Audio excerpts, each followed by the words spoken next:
শ্ৰমিকৰ লগততো কথা নপতাকৈ একো কাম নহয়। কোনোবাই যদি কিবা প্ৰতিবাদো কৰিছে মই আলোচনা কৰি ল'ম আৰু ইনফেক্ট মই লগো পালো এতিয়া। এটা কথা আমি অলপ শুনিব পাৰিছিলো যে বায়ৰ ৰিফাইনেৰীটো আগতে সম্পূৰ্ণ আৰম্ভ কৰিব লাগিছিলে, যিহেতু অলপ ফাণ্ডৰ কাৰণে তেওঁলোকে ফাণ্ড নহয়, কভিডৰ কাৰণে তেওঁলোক 2 বছৰ পিছুৱাই গ'ল আৰু তাৰ লগে লগে তেখেতসকলৰ ডাঙৰ প্লানটো আহি পৰিলে। ভাৰত চৰকাৰে অনুমোদন দিলে, একেলগে নুমলীগড়ত প্ৰায় 30,000 কোটি টকাৰ কাম আৰম্ভ হৈ গ'ল। গতিকে মানুহটো এজনেই, গতিকে ইমানবিলাক কাম চম্ভালিবৰ কাৰণে লাহে লাহে প্ৰথমতে অকল বায়' ৰিফাইনেৰী আছিল, তাৰপিছত এক্সপানশ্যন প্লেন আহিলে, তাৰপিছত আকৌ তেখেতসকলে সিদ্ধান্ত ল'লে যে আমি ইয়াক অলপ পেট্ৰকেমিকেলৰ ফালেও লৈ যাম, পাৰাদ্বীপৰ পৰা নতুন আমি পাইপলাইন বহুৱাম। গতিকে ইমানবোৰ কাম নুমলীগড়ত আহি পৰিলে যে অলপ বায়' ৰিফাইনেৰীটো যিমান অগ্ৰাধিকাৰত আছিল তাৰ পৰা অলপ তলত নামি আহিলে। এতিয়া সেইকাৰণে আমি চেষ্টা কৰিছো যাতে সোনকালে হৈ যায়।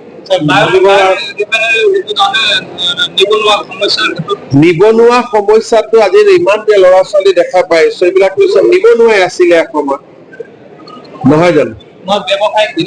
ব্যৱসায় ভিত্তিক এইটো অসমত বাঁহৰ এখন ডাঙৰ বজাৰ গঢ়ি উঠিব। নুমলীগড়ে 50খন গাঁৱত বা 50টা অঞ্চলত বাঁহৰ চিপছ বনোৱাৰ বাবে উদ্যোগ স্থাপন কৰিব।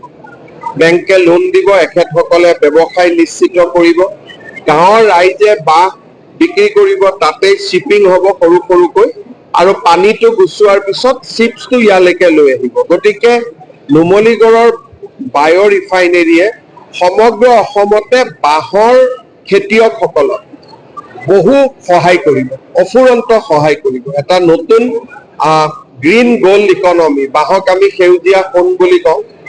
আগতে বাঁহ কাটি মানুহে বাঁহৰ যে মূল্য থাকিব অসমত সেইটো ভবা নাছিল, এতিয়া নতুনকৈ সেউজীয়া সোণ এটা আৰম্ভ হ'ব। মানুহে বাঁহডাল খুব মৰমেৰে সৈতে এতিয়া ঘৰত পালন কৰিব, কাৰণ বাঁহে এতিয়া অজস্ৰ টকা দিব। কাম আৰম্ভ হৈ আছে, লেণ্ড একুইজিশ্যনৰ কাম অহা 15-20 দিনৰ ভিতৰত আৰম্ভ হ'ব। মাজুলী দলঙৰ 7 তাৰিখে টেণ্ডাৰ খুলিব 7 জুনত। গতিকে পানী কমাৰ লগে লগে মাজুলী দলঙৰ কাম আৰম্ভ হৈ যাব। আৰু নুমলীগড় গহপুৰ সংযোগী অলৰেডি NHIDCL আমাক চিঠি দিলে মাটিটো অধিগ্ৰহণ কৰিব লাগে বুলি, তাৰো প্ৰক্ৰিয়া আৰম্ভ হৈ যাব। চববিলাক ট্ৰেকত আছে। প্ৰধানমন্ত্ৰী অহালৈ কাৰণে নুমলীগড়টো আপোনাৰ মতে সাজু হৈছে নে? 2 মাহ আছে সময়। মই আজি যিখিনি কৰিব লাগে বুজাই থৈ গলো, গতিকে 2 মাহ আছে, লাহে লাহে কৰি থাকিব। এইকেইদিন বহুত গৰমো আছে ন, গতিকে লাহে লাহে হৈ থাকিব। 8 ছেপ্টেম্বৰলৈকে সাজু হৈ যাব।